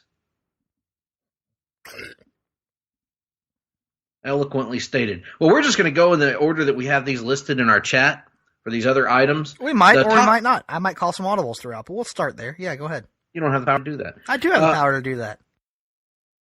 I have the power to ignore your audibles. We'll just start talking about two different things then. I call my own plays. Go ahead. Nick. DC Universe's Swamp Thing has been canceled. Mm-hmm. And this came out, of course, last week, Nick. We're a little bit behind the 8 ball on it, but them's the breaks. Just 6 days after it premiered on the streaming service DC Universe, Swamp Thing was canceled. A lot of rumors and innuendo out there on the internet about the reasons for the cancellation. Don't know what's true, don't know what's false. One thing that is clear is that the executives were not high on the show from the get-go. Also, there were some funding issues. It has a very large budget for a TV show, for a streaming service. that isn't Netflix. So it had some uphill battles to fight, but nonetheless, this has really upset a lot of people, including the director, James Wan, who, according to his Twitter account or Instagram account, did he direct or produce? He produced it. Yeah. He is a director. Yes. Who produced Swamp Thing. He executive produced it, I should say. He said on Instagram, quote, "Don't really know or understand why Swamp Thing was canceled." He said he was really proud of the cast and crew's work on the show. This has upset a lot of people that enjoyed the pilot episode. It was getting mostly good reviews, and people were excited for it going forward and for it being more of a close adaptation of Alan Moore's legendary Swamp Thing run. But reports surfaced that higher-ups at Warner Media were not high on the show from the get-go, didn't get the concept. There were early reports that indicated there was some sort of tax rebate issue in North Carolina that those reports seem to have been debunked by a variety of sources at this point. From what we can gather, and information is kind of slowly revealing itself on this matter, but right now it just looks like, for whatever reason, high ups at Warner or DC or AT&T or whoever just flat out didn't like the show for whatever reason. Right, and they were hoping to get it picked up by either HBO or the CW, both of which ended up passing on the show. So it's kind of dead. Plus, if the reported budget is true of $80 million, that's a lot of money to sink into a project that they don't have faith in for whatever reason. They didn't have faith in it. To me, it makes me wonder at this point if the executives that are running the executives that are running Warner's DC wing are actually even aware of or fans of the products that they own. Do you honestly think that whoever these Warner Brothers executives are have ever actually read Alan Moore's? I haven't read Alan Moore's Swamp Thing, but I've read a lot of Swamp Thing appearances. I've read a lot of Alan Moore comics. I get the feeling that these guys probably haven't. So I would agree with that. That's definitely the feeling you get. But this is just the latest thing in DC over at DC that kind of has us concerned with the entire, I guess, corporate landscape over there. And I think our next item kind of ties right into that. Yeah, this one less so, though, because I think this is one of those stories where if you read the original story that it's based on, it isn't nearly as haunting as it's made to seem in this new Yes, however, the one that we're using for the purpose of the story or this podcast, there have been others as well, including a more in-depth Hollywood Reporter one that did say that there are legitimate reconsiderations being made here. Well, the article that I'm reading from Deadline is that after the cancellation of Swamp Thing, it says, like every other initiative, DC Universe is being reevaluated following the completion of AT&T acquisition of Time Warner, as Warner Media has put an emphasis on the launch of its new streaming platform. There have been questions of how DC Universe fits into those plans.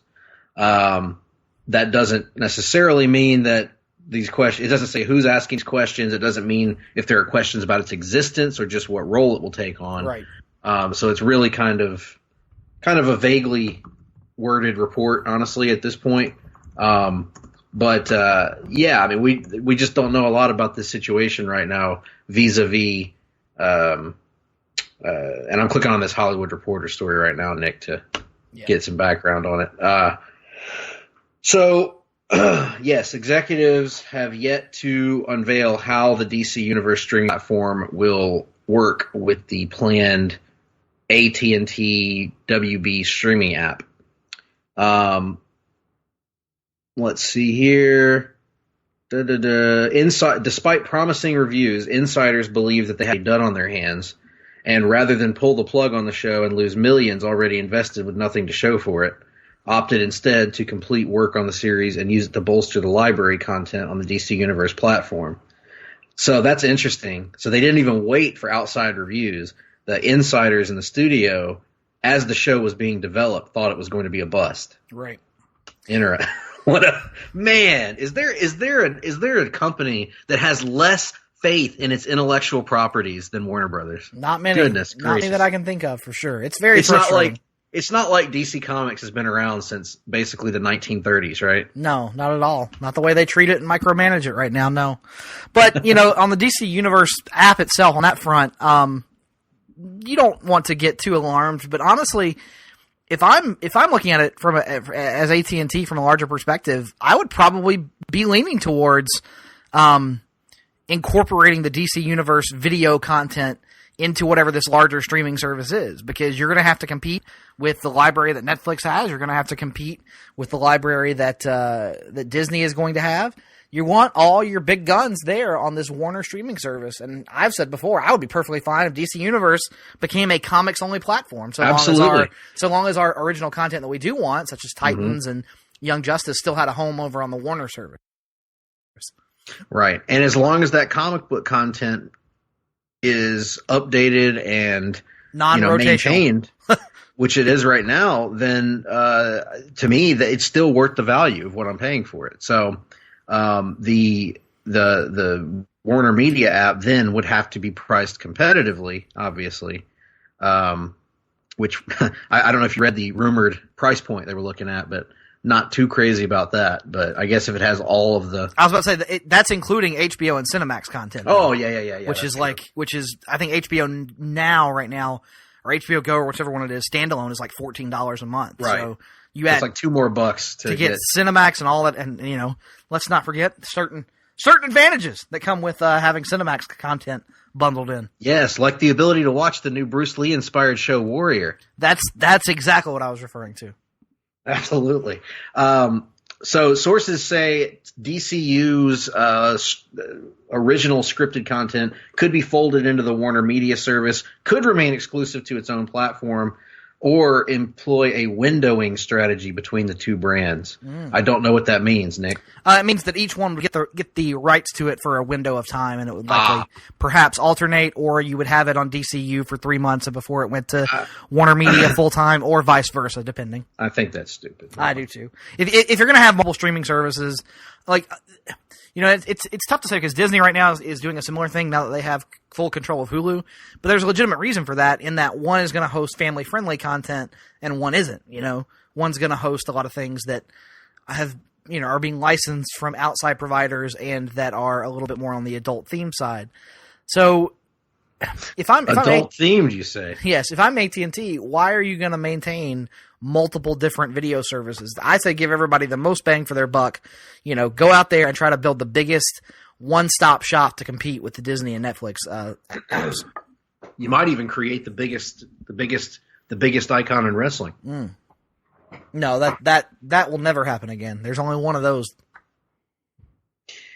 Well, that notwithstanding, quite frankly, it's not all cancellation news or migration news for DC, because on the film front, there's actually a little bit of movement on a long gestating project.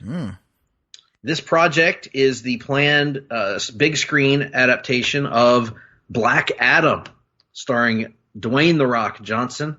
This has been talked about for 3-4 years at least, Nick. And Rock has actually been trying to make a Black Adam movie even going further back than that. So before the even existence of the supposed DCEU. So apparently Jaume Collet Serra, and I apologize if I'm mispronouncing that name, who has just finished directing The Rock on Jungle Cruise for Disney, has been mentioned as the frontrunner to direct New Line Cinema's Black Adam movie. Now, this has been, reported as such. It's not official yet that he's been hired on to do it, but it certainly looks like it's trending in that direction. He has a working relationship with The Rock and $7 Production. So it looks like this may be the thing that happens, Nick. So maybe this Black Adam movie that has been sort of sitting in the ether for what feels like half a decade at this point is finally going to get moving maybe in this next year or so. Yeah, certainly seems that way. So let's hope that winds up being the case. Indeed so. I still maintain that I would like to see him show up in a Shazam sequel if that happens. I do too. Although, Shazam seems to be inconsistent on what the actual reaction to the box office take will. Some people think it's a resounding success. Some people think it's a bit of a disappointment. So I guess it all depends on what Warner Brothers thinks, because I've heard no movement yet on a Shazam sequel. Well, typically, when these things do well, they're in such a rush to get word out there that the sequel's coming. The one thing that's for sure about Warner Brothers is that whatever decision they make, they will either greenlight 17 sequels or they will cancel the project and never do a Shazam movie again. Yes. All right. Now, speaking of deceased movie properties, let's move over to the Fox film universe, superhero film universe. A report came out, real quick before we move on from DC, a little bit of breaking news late. Quite frankly. Sorry, didn't mean to jump in. On the comic side, Batman writer Tom King has tweeted out an image today, a teaser for his upcoming Batman Catwoman miniseries that reveals he will be introducing the character of the Phantasm to the DC Comics printed universe. There you have it.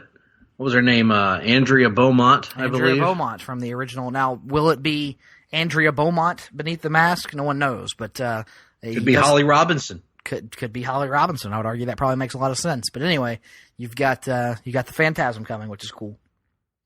It is. And a movie that we should probably do for Off the Page at some point in the future. God, yeah. Anyway. Those make for the worst Off the Pages, though, because that's going to be a movie that we would just sit there and be like, isn't this great? Look how great this is. Isn't it good? And then we just sit there for long stretches watching the movie. Yes. Sort of like what happened with me on, well, it hasn't come out yet, but there's an episode of Laugh In Theater that I've been on that I felt like I didn't deliver as a guest because it was Austin Powers, and I just found myself watching the movie. Right. For large portions of it, and I can't help it. It's such a great movie. Anyway, a report came out, one of those report colons, that at one time, earlier in this decade, 20th Century Fox was planning a major crossover between its Marvel Comics film properties. This would have been an X-Men and Fantastic Four crossover that would have been essentially the Fox version of Civil War. X-Men first-class screenwriters Edward Miller and Zach Stentz were hired in 2010 to write the crossover, which would have kicked off with a massive explosion caused by Johnny Storm, the Human Torch. And per the trade Hollywood Reporter's secret source, the X-Men would have responded to the incident, leading the teams to take sides and fight. Naturally, the X-Men would be falling on the side, Nick, of the pro-registration. Yes, absolutely. If there's anything I think of when I think of the X-Men, it's let's all get together and get behind, back the government, because they've never done anything bad to us before. The big battle would have reportedly culminated. This is absolutely ridiculous, by the way. Would have reportedly culminated in Mr. Fantastic turning his arms into super thin, razor sharp scissors and cutting off Wolverine's arm. After that, the team would have settled their differences after Wolverine's arm grows back, I guess, in preparation for a team-up movie where they fight off a Skrull invasion. Oh, good Lord. Apparently Daredevil was also going to be involved in it. Yes. And all the properties that Fox had the rights to. Paul Greengrass was named as a possible director. Good Lord. Presumably he looked at the script and said, absolutely not. Seinfeld gif. Oh, God. This sounds awful. It almost sounds too awful to be true, but oftentimes those things that sound too awful to be true wind up being true, so who knows what to make of it. Let's just all be glad that our new mouse-eared overlords have control of the X-Men, and things are where they should be. I don't know about all that, but the one thing that I can say is I am certainly glad that we did not get Hula Hoop Havoc versus Sue Richards in a fight or anything. That would have been too much for me. Or Mr. Fantastic versus Wolverine in a climactic action sequence. Or Mr. Fantastic versus Darwin. Oh, God. I don't know. That X-Men First Class is very important, Greg, which makes it good, apparently. Wait just a moment here. How important was Blade, do you think? It was pretty damn important. Yeah. Yep. Suicide Squad made a bunch of money, so doesn't that make it important and thus good? That's not good, Beavis. What are we at now? Oh, yes. This is one I wanted to talk about. Speaking of the X-Men. Speaking of your beloved Disney overlords, the X-Men animated cast and writers are pushing Disney. Triple H is reading this rundown story, apparently. To bring back X-Men, the animated series, in some form. They are hoping, the creators of the series are hoping to meet with Disney executives about the potential for reviving the show. Oh my God.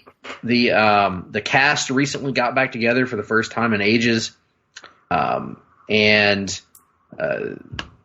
Why not do this if you're Disney? I mean, this could take many forms, Nick. This could be an animated movie, a series of animated movies. This could be a TV series on the streaming service. It would not require a huge budget because let's face it, the animation style is what it is.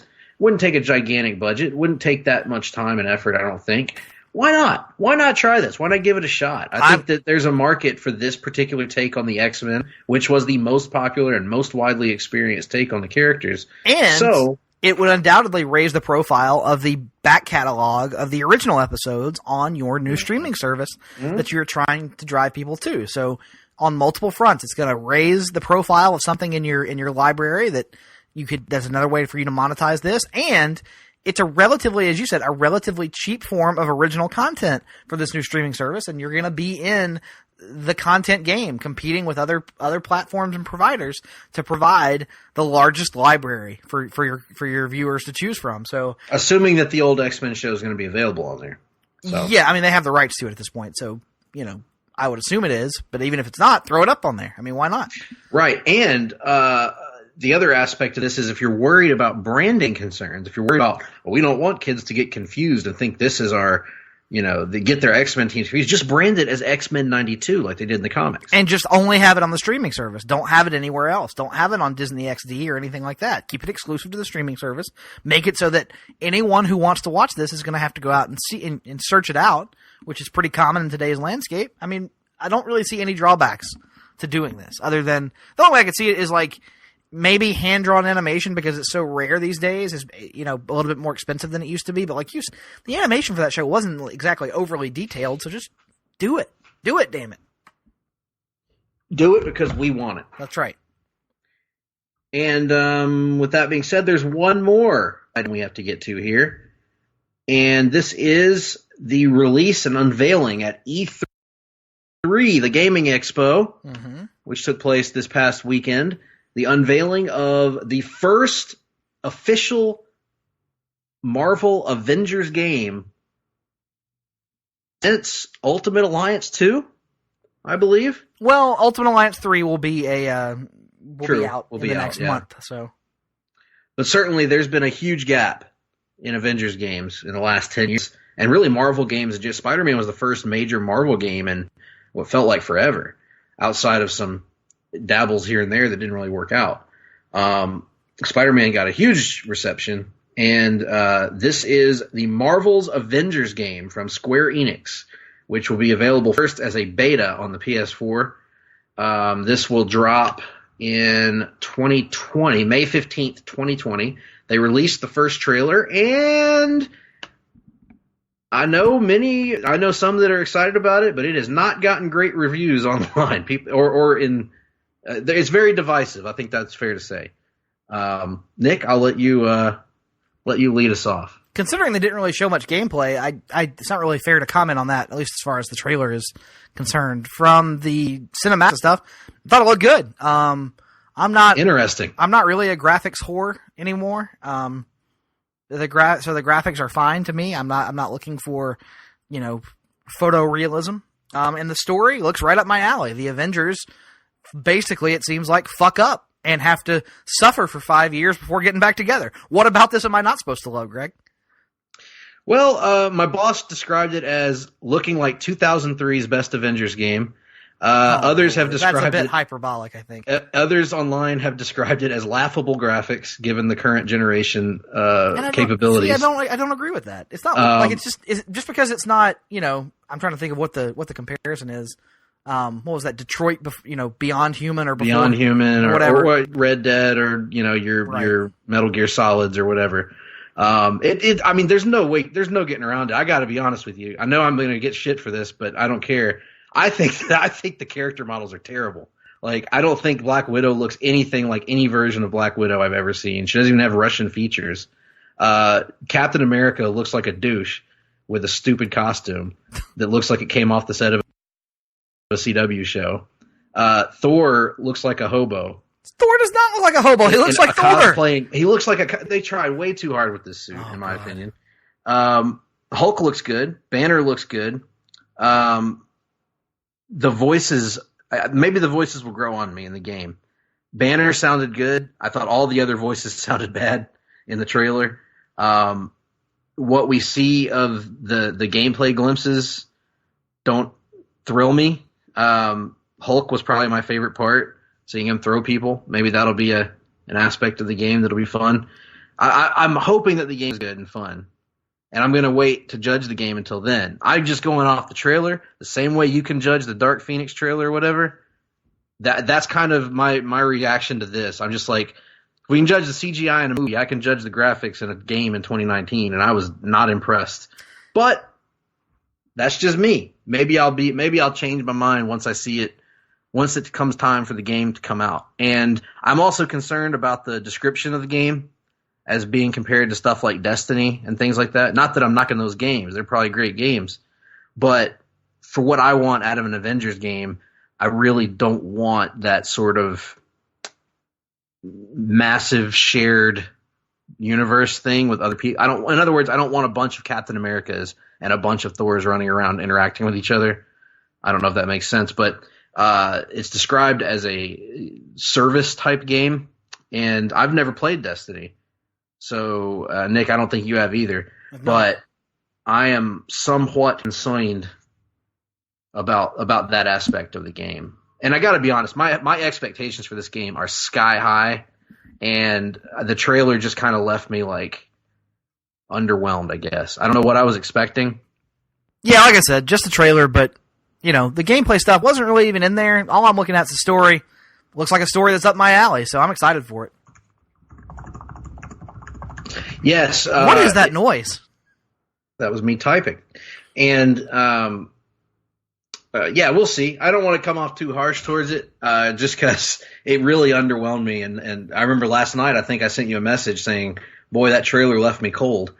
And it seems to be a divisive and even divide among people that are really excited about it and people that are kind of like, that kind of looks kind of like trash a little bit. So it's kind of like, I'm sure it'll when it comes time for the game, they have a lot. This is almost not quite a year to develop this and get it ready for release. So they'll figure it out. Games, even more so than movies or comics, are prone to undergo release date delays. So just because it's announced a year out doesn't mean it actually hits that date. So, I'm sure they'll take their time on it. Like you said, my issues will probably likely wind up being more conceptual. Like, do I really want to play an Anthem or Destiny style game? Not so much. And I don't think that is going to change. Right. I can't even judge that because I've never played those games. I don't know how the multiplayer I don't want to play with other people. I want to play by myself and be a loner, damn it. And I'm tired of you constantly dragging me in. Game companies trying to drag me into the cesspool that is online multiplayer. Yes, I agree with that. But what about like something like Ultimate Alliance? Yeah, that's fun when we're together in a room. Like we don't even play that we never played that online. No, we would if somebody had bought it when it was on sale. But that's neither here nor there, quite frankly. Well, that's a rundown. We don't have anything else for you, folks. Nothing else has happened. And if it has happened, we don't... Oh, wait, no, something did happen. No, we're not going to do that. That'd be a spoiler. There might be somebody that listens to this show that still reads the Walking Dead comics. So never mind. We won't talk about that. And besides, we don't really care. No, it was just... I thought some of Robert Kirkman's comments were humorous. But that being said, that's it for that. So... staring at the Bunsen burner, which is standing next to the grandfather clock here in the room, it can only mean that it's time for one thing. Mm-hmm. The Wrestling Minute. Well, Nick, we had a big wrestling weekend this past weekend. I visited you in the plains, in the woods, and in the streams of the Duke compound. And we sat down and we watched a little bit of 1998 Raw. We watched a little bit of New Japan's Best of the Super Juniors. We watched just a little bit, thankfully, of the Super Showdown in Jeddah in the, the Progressive Kingdom of Saudi Arabia. And we watched New Japan Pro Wrestling Dominion. So quite a packed wrestling weekend for the Hard-Traveling Fanboys. Absolutely. And mostly a good one. We did not watch much of Super Showdown, which is good. And what we saw of it was not good. Oh. And what we saw of Dominion was very good. So good weekend all around. Yes. I came out of the weekend impressed by the likes of Will Ospreay, who had a strong weekend. We factor in the Super Juniors tournament and his match with Dragon Lee at Dominion. Certainly, I thought the Shingo Takagi match was spectacular from Ospreay. Then you had I came away also impressed by Jay White, which may be the first time I've ever said that, Nick. But I came away impressed by Switchblade Jay White. I thought he had an excellent match with Tanahashi, and they really worked that arm. They did work that arm, and I know that was very important to some people out there. And that was a really good match. And then I thought, what was the other big match at Super Juniors that we watched? I can't remember. Moxley and Juice. Moxley and Juice was a good match. It was. And nice to see John Moxley, the former Dean Ambrose, having fun again, enjoying being a wrestler, which you should do if you're a wrestler. Enjoy it.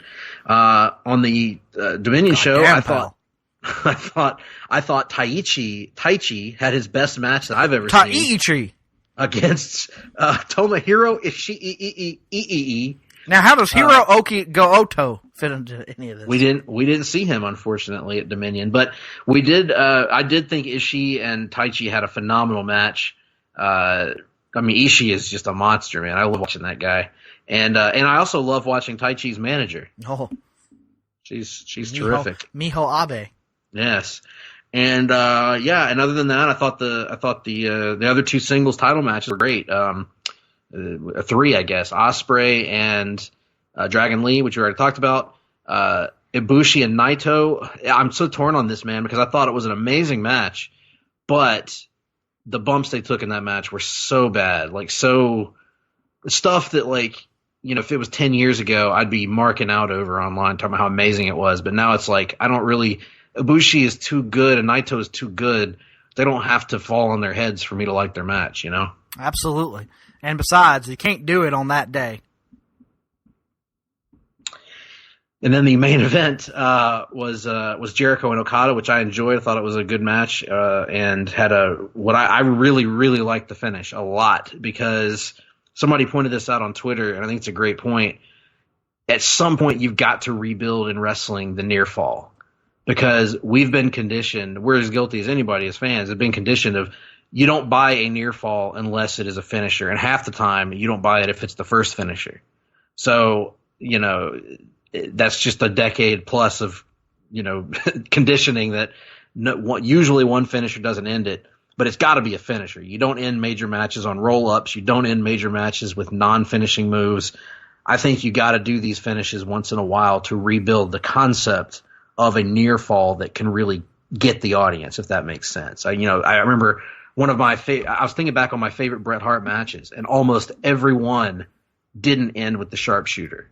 So, the Bulldog match is the finish that we saw with Okada and Jericho. The Diesel match was the small package that catches him after playing possum. Thinking about back to the Mr. Perfect match at King of the Ring, which ends on a small package. And then, there's Benoit in WCW, which did end with a sharpshooter, but off of a superplex that normally would have been sort of a transition move. So I think, I don't know, I like the finish a lot. I didn't think it was an amazing match, but I thought it was a really good match. Made a lot of sense, and the finish certainly did not bother me the way it has bothered some, that it didn't end with a Rainmaker. Yeah, I would mostly agree with all that. And that has been the Wrestling 10 Minutes. Well, with all that said, Nick, I mean, gosh, what do we have coming the people's way in coming weeks? I think we've already told them that, actually. So let's not tell them that again. No, let's not. Just remind you that next week we'll have a very special Off the Page on X-Men The Last Stand, where we're going to kind of do some compare and contrast and kind of settle which one's better, Last Stand or Dark Phoenix. And it's a little sad that even has to be a legitimate question to ask at this point. Indeed. We'll laugh, we'll cry, we'll... You'll probably get angry. Why will I get angry? You are much more personally let down and invested in the failure of Last Stand than I was. That's true. That's fair to say. I was. I felt about The Last Stand the way that you probably felt about Batman Forever, which was just a colossal sense of disappointment and upset. Upset stomach and diarrhea. Heartburn, indigestion, upset stomach, diarrhea. Yay, Pepto-Bismol. In this case, boo, The Last Stand. And speaking of Pepto-Bismol, I don't know a bigger fan of the old pink liquid on the face of this here planet than our good friend of the show, close personal, longtime friend, WWE Hall of Famer Jim Ross, who is here this week to sing us a little tune, take us back to the late 2000s in country music. He's going to sing us a little tune by Blake Shelton about lost love and finding it again. So here, once again, ladies and gentlemen, WWE Hall of Famer Jim Ross. Jim, take it away. I ain't got no time to waste. I'm not gonna do any pleasantries. I'm not gonna sit here. I'm not going to regale you with tales of small talk of what I've been doing in Norman, Oklahoma, what I've been doing in my new podcast with Conrad Thompson, Grill and JR, or why you should not be hit by a train. Instead, I am going to start singing right now. She left without leaving a number. She said she needed to clear her mind. He figured that she'd gone back to Austin again. And why the hell wouldn't she, by the way? Why wouldn't you want to go back to Austin if you had the choice? Anyway, because she talked about it all the time. It was almost a year before she called him up. 3 rings and an answering machine is what she got. I remember the first time I answered my new answering machine when I moved into my new house in Stamford, Connecticut, and on the other line was Stu. And I said, Stu, it's 1 o'clock in the morning.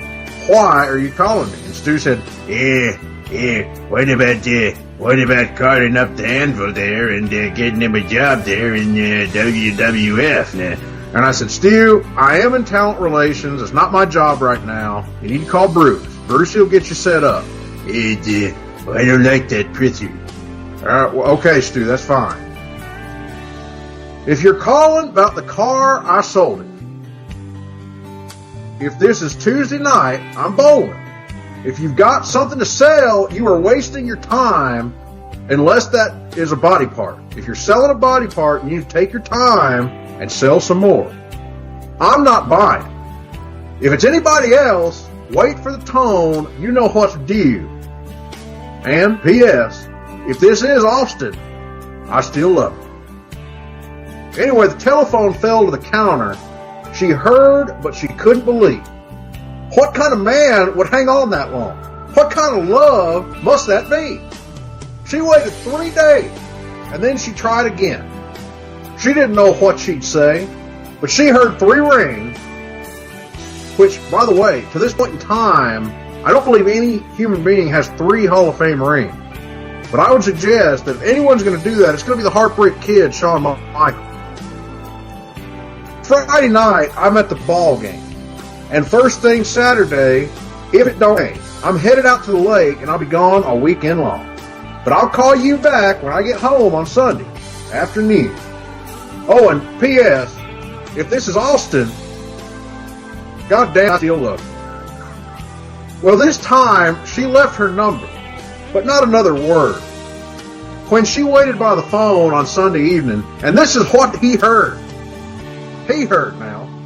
He is me. That's what I'm getting at here. Anyway, this is what I hear. This is what he heard.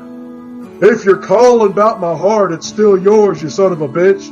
I should have listened to it a little bit more. Then it wouldn't have taken me so long to know where I belong, stomping a mud hole in your ass. By the way, boy, this is no machine you're talking to. Can't you tell this is Austin?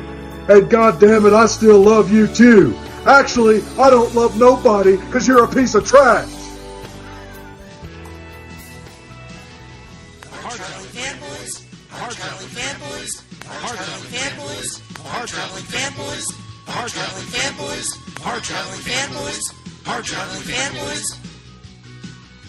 Hard-Traveling Fanboys, Hard-Traveling Fanboys, Hard-Traveling Fanboys, Hard-Traveling Fanboys, Hard-Traveling Fanboys, Hard-Traveling Fanboys, Hard-Traveling Fanboys,